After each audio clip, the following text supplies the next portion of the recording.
اور یہ بات بھی یاد رکھیں، کوئی کھرب پتی بھی گیا نا، کھرب پتی، عرب نہیں، کھرب پتی بھی گیا، اس نے بھی 2 چادریں لی ہیں۔ تے کوئی ریڑی والا بھی گیا ہے نا، اس نے بھی 2 چادریں لی ہیں۔ یہ ہے اسلام کا حسن۔ ایک ہی صف میں کھڑے ہو گئے محمود و ایاز۔ محمود کون تھا؟ بادشاہ، ایاز وزیر۔ تو فرمایا کہ یہ وہ بارگاہ ہے کہ ایک ہی صف میں کھڑے ہو گئے۔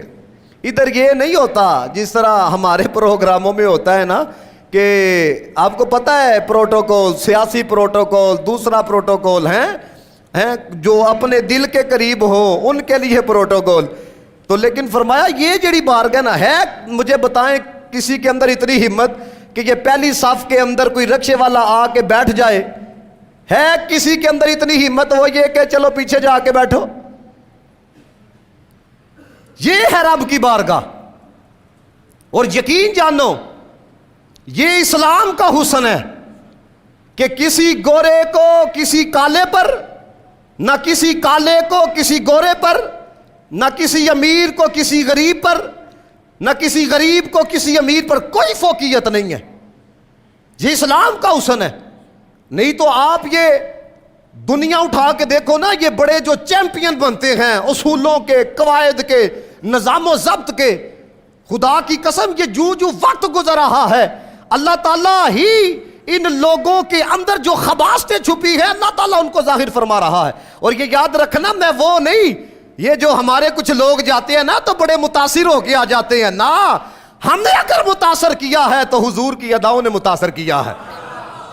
میں یہ کئی لوگ دیکھتے ہیں کہ وہ جاتے ہیں تو ان کو بڑا وہاں پہ بہت کچھ نظر آتا ہے۔ میں وہاں پہ تقریباً سال تو رہ کے آیا ہوں، لیکن نہ اقبال نے کہا تھا نا، خیرہ نہ کر سکا مجھے جلوہ دانش فرنگ، سرما تھا میری آنکھ میں خاک مدینہ و نجف۔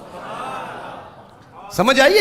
یہ کوئی باتیں نہیں، میں آپ کے سامنے جو بات رکھنے لگا ہوں ذرا اندازہ کرنا، یہ اسلام کا حسن ہے کہ وقت کا ولی عہد ہو یا ریڑی والا ہو، دونوں نے ایک ہے۔ کسی کے اندر اتنی ہمت کہ پینٹ کوٹ پا کے جائے؟ ہے کسی کے اندر اتنی ہمت کوئی دوسرا لباس پہن کے جائے؟ اب دیکھنا یہ اسلام کا حسن ہے، کسی گورے کو کسی کالے پر کوئی فوقیت نہیں ہے، کسی امیر کو کسی غریب پر کوئی فوقیت نہیں ہے۔ اور یہ جو چیمپئن بنتے ہیں یہ آپ کو رخ دکھانے لگا ہوں۔ آپ کو پتا ہے یہ پچھلے دنوں اٹلی جاتے ہوئے جو کشتی ڈوبی ہے، کون تھے وہ؟ سارے غریب لوگ تھے۔ میں یہ کشمیر کے سارے حالات دیکھ کے آیا ہوں، وہ وہاں پر زیادہ تر غربا ہیں، فقراء ہیں، سب سے زیادہ کشمیر کے لوگ تھے۔ اور آپ کو پتہ ہے یہ BBC کی رپورٹ، یہ جیو نیوز کی نہیں، ARY کی نہیں، BBC کی رپورٹ۔ انہوں نے کہا باقاعدہ یونان کی جو جنسیاں تھی، جو بحریہ تھی، وہ دیکھ رہے تھے لوگ ڈوب رہے ہیں، کسی نے نہیں بچایا۔ یعنی کہ جو انسانیت کے ٹھیکیدار بنتے ہیں نا، یہ ہے ان کا چہرہ۔ وجہ کیا ہے؟ وجہ یہ ہے وہ کہتے ہیں کہ ان کی جو جلد ہے وہ ہماری جلد سے نہیں ملتی۔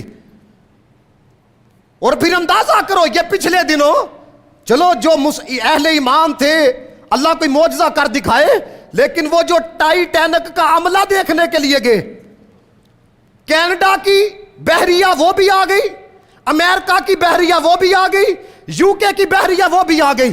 اب مجھے بتاؤ جن کو تم دیکھ رہے تھے ڈوبتا ہوا، وہ بھی تو اللہ کے بندے تھے، وہ بھی تو انسان تھے، ان کو تو سب کچھ ہوتے ہوئے بچایا جا سکتا تھا، نہیں بچایا گیا۔ لیکن یہاں کیوں سب کے سب آ گئے؟ وجہ یہ تھی وہ ماڑے گھر کا تھا، اے عرب پتی سن۔